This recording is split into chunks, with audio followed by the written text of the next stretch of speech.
Graça e paz a todos que estão nos ouvindo, e eu quero deixar hoje uma saudação muito especial para todos aqueles que estão nos ouvindo aí através do programa Palavra da Verdade, da Rádio Jornal de Limoeiro, e também para os irmãos Galvão, Eliakim, o pastor Carlos Henrique, que são os líderes que estão aí à frente deste trabalho, como também para todos os irmãos aí, da nossa querida Igreja Batista em Limoeiro. A palavra que eu quero direcionar para os irmãos hoje é sobre a ansiedade neste tempo de pandemia. Realmente, como ela tem se alastrado. Não são poucas as histórias, os testemunhos, as pessoas que nos procuram também para falar o quanto elas estão ansiosas nesse momento de crise, nesse momento de isolamento social. Realmente, não tem sido fácil para muitas pessoas. E por isso eu quero trazer para a nossa reflexão hoje o texto que foi sugerido aí, que está lá na Epístola de Paulo aos Filipenses, capítulo 4 e o verso 6, que nos diz assim: Não andeis ansiosos por coisa alguma, mas em tudo, pela oração e pela súplica, com ações de graças, sejam as vossas petições conhecidas diante de Deus. Esta é a palavra que o apóstolo Paulo, ele direciona à igreja de Filipos, e neste momento aqui o apóstolo Paulo, ele estava preso, estava em cadeias. Isso foi por volta do ano 62 da era cristã, e naquele momento Paulo escreve a esta igreja não como o apóstolo Paulo, fazendo uso da sua autoridade apostólica, como quem fundou aquela igreja. Não, mas ele estava escrevendo como o velho e bom amigo e querido irmão em Cristo, Paulo, escrevendo aqueles irmãos tão queridos e amados da igreja de Filipos. Interessante é que nós percebemos aqui, nesse texto que nós acabamos de ler, que Paulo, ele estava preso, estava em cadeias, e ele tinha tudo para estar angustiado. Se tinha uma pessoa que tinha motivos para estar angustiado naquele momento, era o apóstolo Paulo. Angustiado, preocupado, ansioso, depressivo, ele tinha esses motivos, mas ele não estava assim. E é por isso que ele se sentiu confiante para escrever aquela igreja. E o desejo de Paulo era que os irmãos não estivessem ansiosos por coisa alguma, como ele nos diz aqui no texto. E por que isso? Porque a ansiedade, ela traz males terríveis para a nossa vida. A ansiedade, por exemplo, ela pode ser somatizada e de repente aparecerem outros problemas de saúde para você.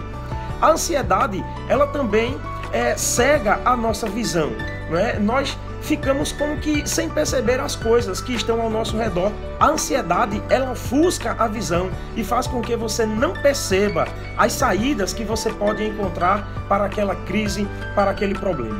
A gente vai ver que o apóstolo Paulo também, ele pede para que os irmãos enfrentem todas as situações, todas as circunstâncias, como ele diz aqui, não é? Em tudo, vocês façam isso, em tudo, vocês coloquem diante de Deus as petições de vocês. Façam isso com as suas orações, com as suas súplicas. E a ideia aqui de súplica é a ideia de uma oração em meio a um problema muito grande, não é? Então, essa oração, ela passa a ter essa característica também de uma súplica, porque o grau de intensidade com que nós oramos quando estamos num problema, ele é muito maior. Esta é a orientação do apóstolo para aquela igreja, e nós também devemos fazer uso dessa orientação e aplicá-la sobre a nossa vida. Paulo vai dizer aqui também que os irmãos façam isso, mas façam numa postura de ações de graça, como ele diz aqui, em tudo, pelas orações e pela súplica, com ações de graça. Coloquem as petições de vocês diante de Deus. E aí nós precisamos pensar, talvez algumas pessoas hoje, se estivessem vivendo aquela situação que estava vivendo o apóstolo Paulo, e talvez até algumas pessoas estejam vivendo situações como esta nesse exato momento, elas não encontrem motivos para serem gratas a Deus. Talvez elas não tenham motivo nenhum de gratidão a ninguém por conta da situação em que elas estão vivendo, de sofrimento, de angústia, de dor. Mas nós sempre temos o que agradecer. Era isso que Paulo estava mostrando naquele momento. mesmo em meio àquela circunstância, mas ele olhava ao seu redor e ele sabia que tinha muito o que agradecer a Deus. Nós sempre temos o que agradecer a Deus.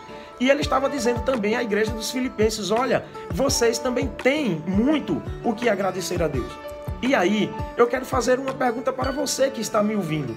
Você tem o que agradecer a Deus?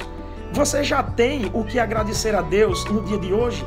Olhe para o seu redor e veja as maravilhas que Deus ele tem feito por você, tudo que Deus tem providenciado.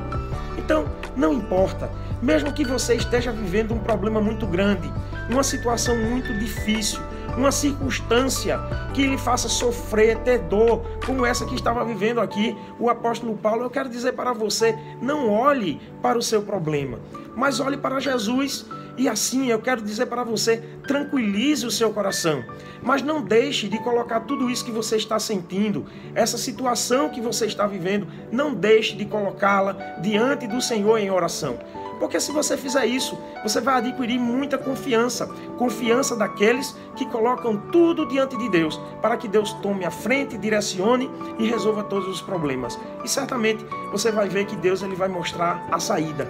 E além disso, você vai ver o cumprimento também daquilo que nós encontramos aí no versículo 7, que diz assim: e a paz de Deus, que excede todo o entendimento, guardará os vossos corações e as vossas mentes em Cristo Jesus.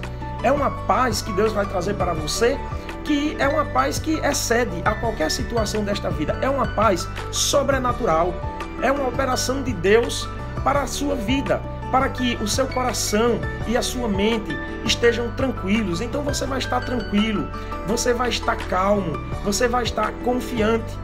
Esta é a palavra que eu deixo para você hoje. Sossegue, confie em Deus, coloque tudo diante do Senhor e você vai ver que o Senhor vai providenciar todas as coisas.